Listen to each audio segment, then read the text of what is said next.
Hey guys, this is Dr. Akash Bajaj, and welcome to another episode of the Dr. Akash Show. My name is Dr. Akash Bajaj, and I am a triple board certified medical physician here focusing on rituals and routines to keep you resilient and robust, and keep you moving forward on your longevity and optimization journey. Now, today's topic we all deal with, myself included, for sure, and that is overcoming resistance and procrastination in your longevity journey. Now, before we get into this super cool topic, if you haven't yet, please like this video, subscribe to the channel, and please share this with other people that you feel may be dealing with procrastination, resistance, kicking the can down the road, because maybe they'll get something out of this that'll help them too. So go ahead and share this episode, and please like and subscribe. So let's get into it. Resistance and procrastination. So there's a great book out there called The War of Art by Steven Pressfield, and he describes this thing specifically tailored for artists, but really applies to all of us, called resistance. And that is taking that first step when you want to do something, when you have something on your to-do list and it's just nagging you in the back of your head, like a thorn on a rose, right? It's just there bugging you and you're not doing anything about it. And it just kind of constantly acts as an ongoing annoyance. That resistance to take that first step combined over time with multiple areas of resistance, that really becomes procrastination, right? Because lacking the momentum at this point, when you don't take that first step, it becomes harder and harder to take that step as we go. So how do we overcome this resistance, guys? And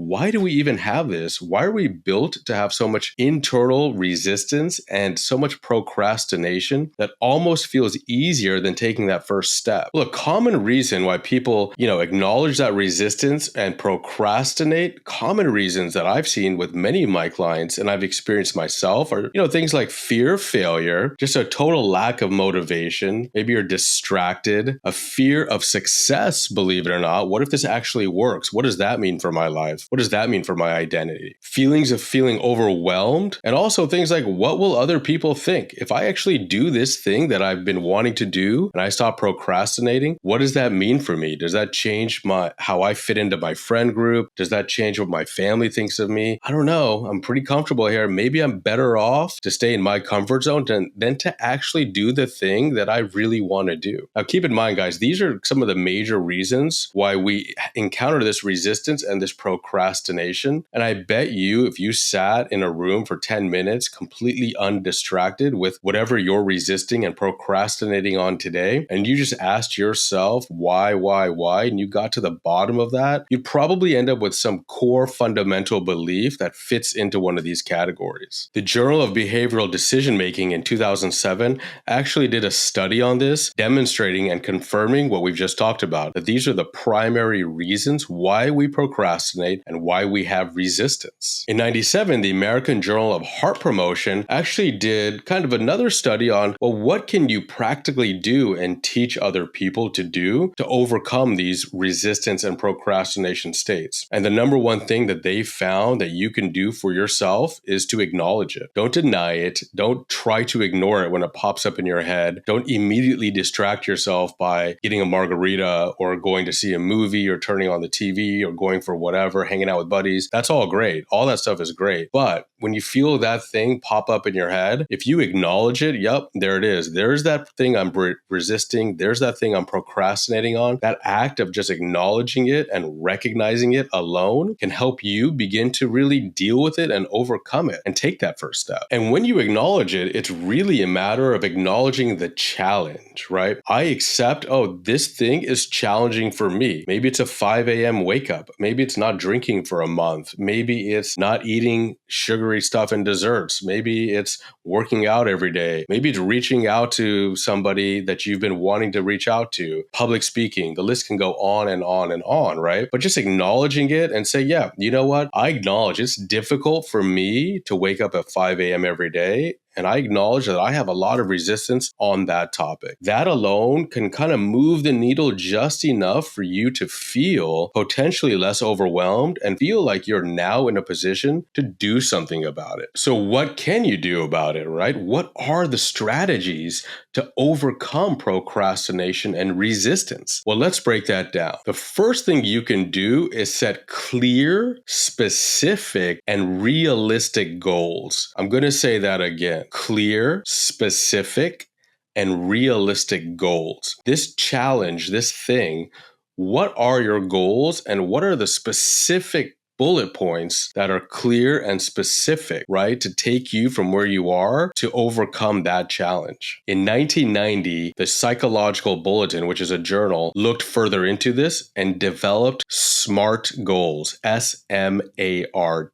That stands for specific, measurable, achievable, relevant, and time bound. The SMART goals, again, specific, measurable, achievable, relevant, and time bound. SMART goals. Every goal that we have, we need to break down with the SMART goals. What is my goal? How am I going to know I'm accomplishing that goal? How do I measure it? Is it realistic? If my goal is to lose 50 pounds in a month, is that realistic, right? Be realistic with those goals. Make sure it's relevant. Does it make sense given your life? And in what time period are you allowing yourself to complete this goal? What is your deadline? To say, hey, I just want to make $1 million. It's not a goal, right? It's not specific. It's not really measurable. It is in a very vague kind of way, but not really. Is it achievable given your life circumstance? Only you can answer that. Most of the time, the answer is actually yes. Is it relevant?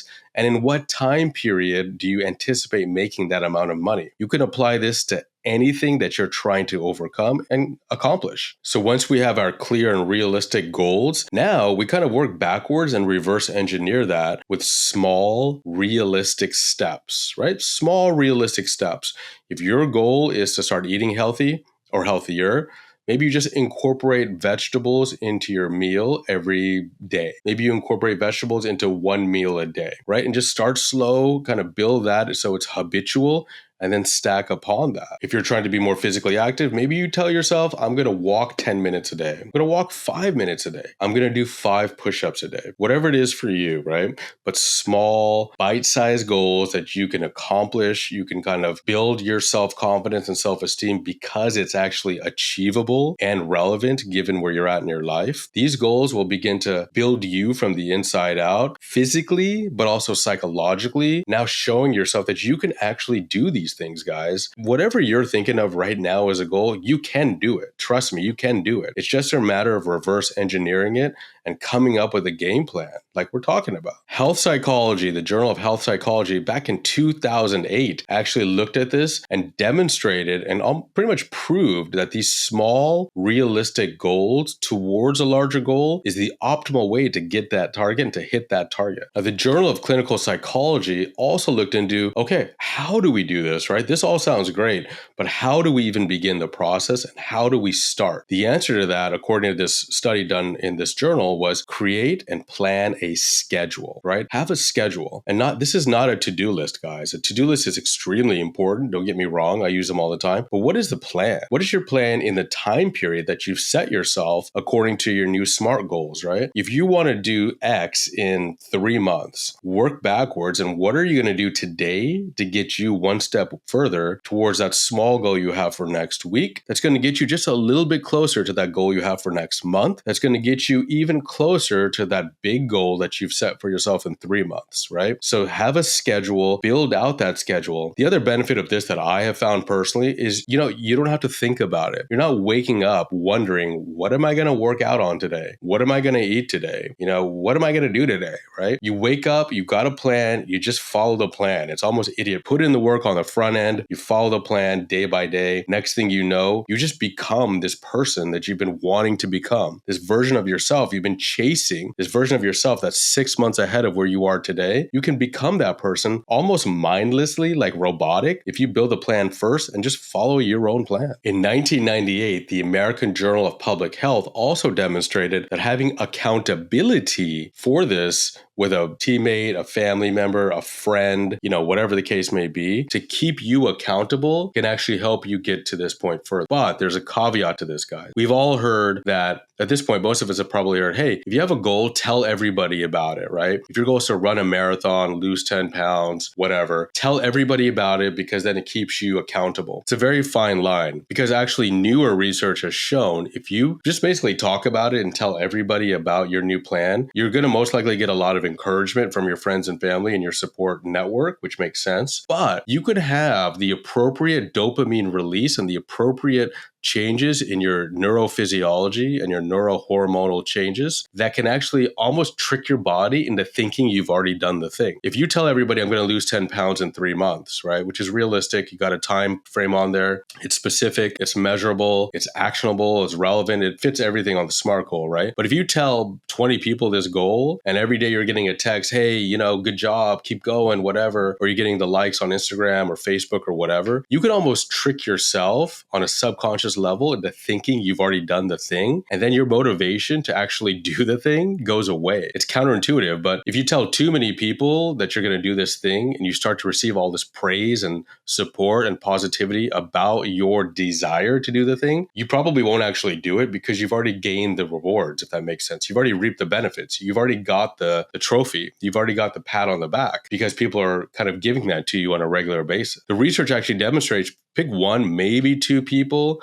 almost in confidence, just tell that person, hey man, I'm trying to lose 10 pounds in the next 3 months. This is my SMART goal. This is how I'm going to do it. Can you just check on me, bro? Can you just keep me accountable? Can you just make sure I do this? Can you call me out when you see me munching on Cheetos or whatever the case may be? That is actually way more successful than blasting it on Instagram or telling all your friends and family. So keep that in mind. Fine line. Don't tell everybody, regardless of what you may have been told in the past on what works and what doesn't. The research actually points to telling a small support network that's not a yes man, not a BS person, but somebody will actually keep you accountable and keep you pushing forward. The Journal of Self and Identity back in 2011 looked at how self-compassion and almost like, being graceful to yourself and giving yourself some grace and being resilient going through this process, having that self-compassion as you're going through this and not being overly critical of yourself and too hard on yourself when you don't necessarily, stick to the plan or you fall off for a little bit or whatever, just being graceful to yourself. Scientifically, guys, has been shown to actually have a greater benefit. You become more resilient. You have a better chance of success, according to this journal, than if you were overly critical to yourself. I think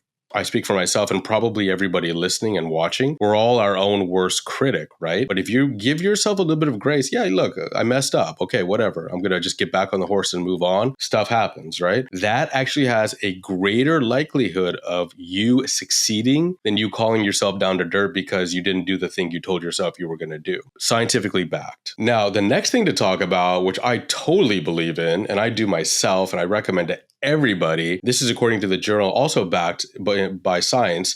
The Journal of Applied Psychology in 2006 demonstrated that visualization, guys, is super duper important. Visualize that goal, right? What I tell my clients and what I personally do, I have a vision board in my home office and I tack things on that board. It's a dynamic board. It's always changing. I'm a father, so I tack things on that demonstrate to me being a great father, being a present and involved father, being a role model, just being like a badass version of myself. So my kids look at that and they're like, yeah, that's my dad. Using things like that. I also have materialistic desires like all of us. I pin those materialistic things on that board too. I'm self-critical about that. It's important to me. It's probably important to a lot of us. No judgment there. If it's important to you, work for it, earn it, get it, but put it on that visualization board. My physical fitness, right? How I aesthetically want to appear is on that vision board as well. My spiritual mindset, things that really remind me of that, and my target for that person in the next 6 months is on that vision board. And I've had clients, guys, who come to me and they're,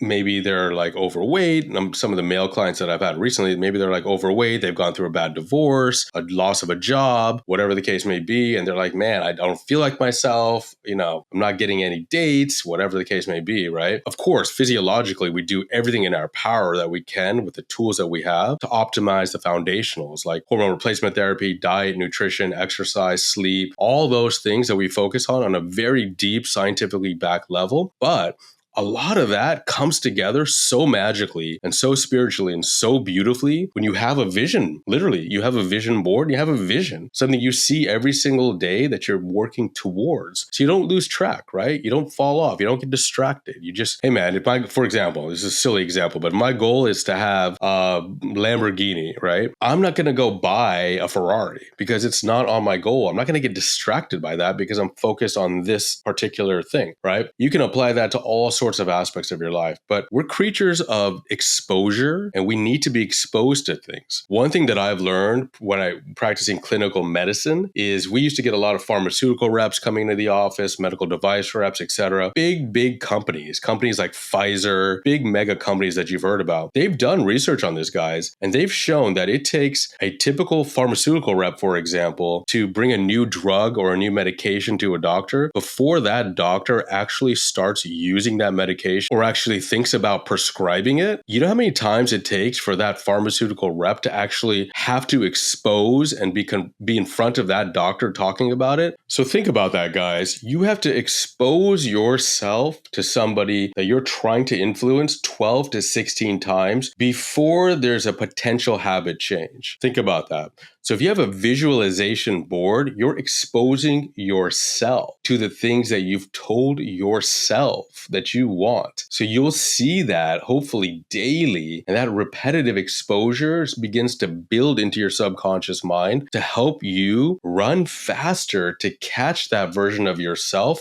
6 months ahead. And by the way, side note, guys, if this type of work and this type of philosophy where we integrate physiology and hardcore medical science with psychology and a lot of these really tried and tested practices, we integrate and meld that together to help you. If this sounds very interesting to you, it's a very unique approach. We've been very successful. Please don't hesitate to reach out to us. Reach out to me directly. You can message me directly on Instagram at Akash Bajaj MD, and I will connect you with a team member to see if we're a good fit to help you. You can leave a comment on my YouTube channel, and I will connect you directly with our team to see if we're a good fit to help get you on your optimization journey and catch that version of yourself 6 months ahead that you've been chasing for years, right? I get it. I've been there. I'm still there. We're all there. But there's a way to do it. There's a system, guys. Reach out to me if you're interested in hearing more, in learning more,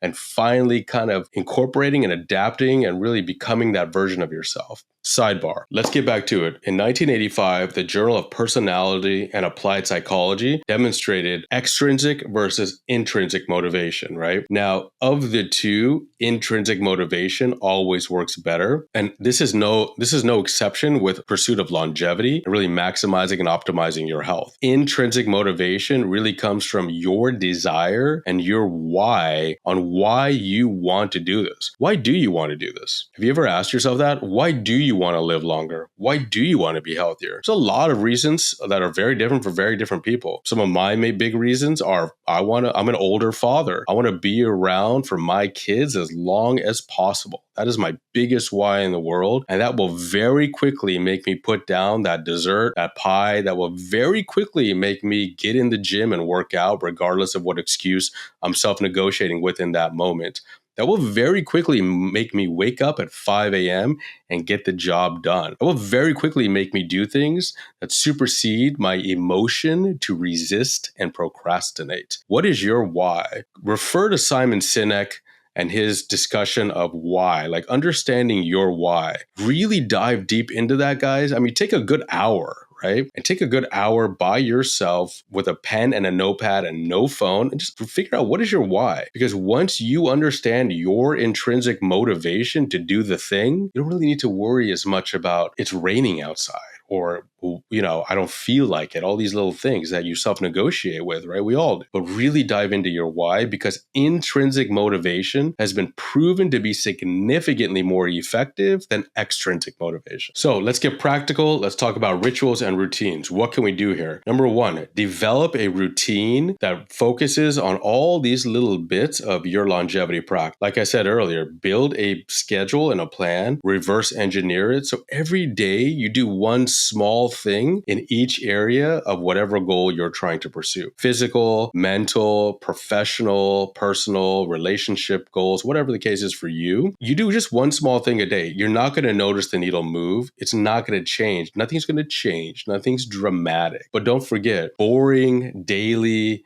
super lame work, that's where you separate yourself. That's where the boys and the men get separated. That's where you separate yourself from the pack, right? Just that everyday boring daily work. How do you think people come up with that? They reverse engineer it. They come up with a plan and they do it. They eat chicken and rice every single day for a month. It's super boring, probably really unenjoyable at some point, but it gets them to the bigger goal. Right? For example. So really come up with that plan and write it down with your SMART goals and hit all those points. This is also backed up, by the way, in 2010, the Journal of European Psychology has demonstrated how incredibly important it is to have a schedule and a daily routine. Next, what are the obstacles? If your diet is an issue, what are the obstacles? Maybe you don't have time during the week because of work, because of kids, because of XYZ. Take a few hours on a Sunday and meal plan, build out your meals for the entire week. Now you just grab and go, and you don't even need to think about it. Like I said earlier, you become robotic. You're following the plan you've already created for yourself. Just find a way to get around those obstacles so you can move forward. Obstacles are very real for all of us. It's hard. It's hard if you're working. It's hard if you're a parent. It's hard if you have very limited hours during the week. But you can probably carve a little time on a weekend and prep and get yourself in a place where you can do these things without thinking about it. The Journal of Health Education Research in 2003 has also confirmed scientifically that identifying these obstacles and challenges and then coming up with a plan to work around them is very beneficial. Identify the obstacle, guys. What is the problem? Why aren't you doing? What is the problem? And once you identify that, then you can come up with a solution. The next point, very important, one that was very hard for me to incorporate in my life, still is sometimes, celebrate the small wins, right? The small wins. Sometimes when I would accomplish something small towards a greater goal, I would just blow it off and quickly move on to the next thing because there was this overall feeling of being in a rush for no reason, right? I'm sure everybody can relate to that. Stop, take a breath, celebrate the small wins, go out to dinner, take your significant other out, really celebrate the small wins. That has been shown to reinforce these behaviors because now every time you overcome an obstacle, you celebrate it subconsciously. It's associated with positive neurochemical changes. You want to do more of it. If you don't celebrate it, there's no joy. There's no point. And you're going to burn out because what's the point? There's no joy, right? 2008, the Journal of Positive Psychology has again demonstrated that this is proven to be beneficial towards getting you towards your goal much faster. So guys, I hope this has been helpful for you, really breaking down these issues. After this episode, normally I tell you to go apply these skills right away. I think the best thing that all of us can do after an episode like this is nothing. Take an hour alone with a journal, with a pad and a paper, and write down the important things we've talked about. What is your why? Really, what is your why? What are the obstacles holding you back? Why is it taking you years to just repeat the same patterns, but you keep telling yourself you want to become somebody different? How much more time do you actually think you have? Why is living longer and healthier important to you? Outside of the obvious stuff, why is longevity important, right? Break all these things down. Nobody's reading this. Write it down unedited. Break it down for yourself, guys. Build that intrinsic motivation. Then you can schedule your goal with the SMART goals, break it down into small steps, reverse engineer it, write it down on a planner, and then it becomes idiot proof and you just follow your own plan, right? There you go. This is something hopefully has been helpful for you guys. If you found any value in this at all, which I sincerely hope you have, please like this episode, please subscribe to the channel and share this to other like-minded individuals. And hey, if you're interested in potentially coming on board and understanding more about how we integrate all these things together under one roof in a medically supervised program that's very customized and bespoke, just reach out to me and I'd be happy to connect you with a team member and see if we can help. Now guys, as always, the best time to start something was yesterday. The second best time is today. Don't look back tomorrow with regret. Take one small step today to getting yourself maximally optimized. Thank you so much for tuning in to this episode of the Dr. Akash Show.